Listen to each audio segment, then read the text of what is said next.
I love about it is the color, it's a subtle ridiculous, there's like a subtle ridiculousness to it. It's just a box with a V8 in it. It's nothing crazy, but when you add up, it's got this color that really pops. It's got the right-hand drive, which is always, people think that's the goofiest thing when they see that driving around in the States.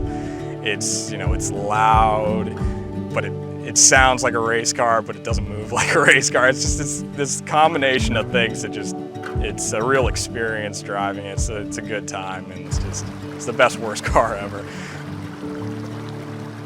So it's what would be the equivalent of, a CJ Jeep, essentially.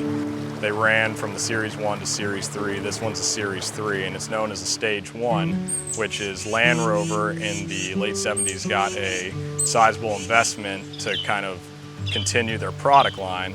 And what they essentially did was they took a Series Land Rover and they put a Range Rover, what's known as the Range Rover Classic drivetrain into it. So it got the Range Rover V8, the Range Rover 4-speed transmission, and gear ratios, and then they proceeded to put it into a series body, and this kind of became the initial look of the Defender when it came on. So this was the transition period from the series into the Defender. It retained the utilitarianness of the original series trucks, but then got the more modern, robust drivetrain of the Range Rovers that found its way into the Defenders once they released that truck.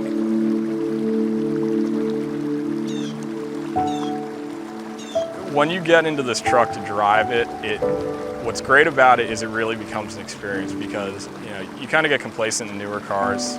You sit in it, everything works, everything's real easy. You just point and shoot, and it's just the car figures everything out for you.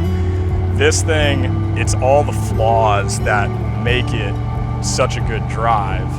You get into it, and obviously with all the work that's been done to it, where it's not even original, so it's a little even more hacked up than it was originally.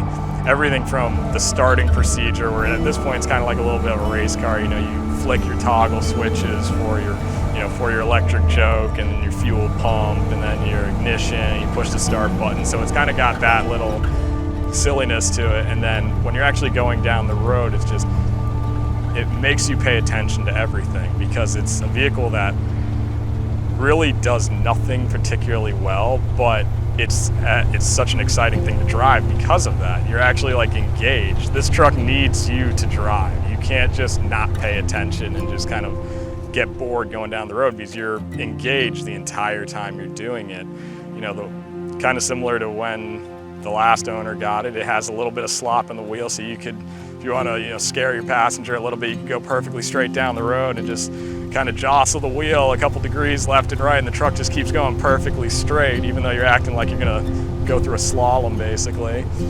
Even though it's completely mechanical, there's almost like this delay in everything you do, and you just kind of have to prepare for things. It's the only thing where half the excitement is getting there. It's just, I try not to drive it in times where I have to be somewhere, because this has ended up on a flatbed a couple of times. It's just everywhere you go, it makes it eventful, because you have to pay attention. There's a lot of question as to whether you're gonna make it or not. It makes just boring drives exciting, so.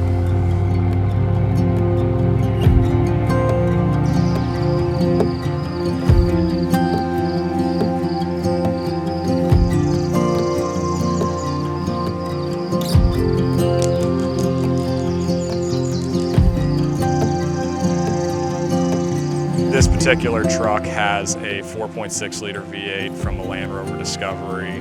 It has the original transmission. The transfer case has a high range. It has a stock axle ratios, has a locking rear differential that was put in after the fact. I managed to find a cheap Warren 8274 that's kind of, the gold standard winch for these trucks as far as period correctness.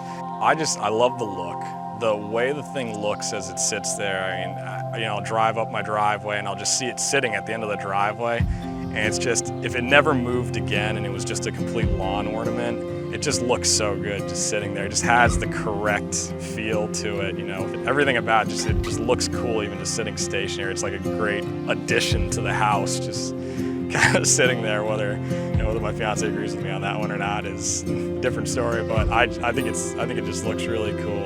And I guess second to that is the sound.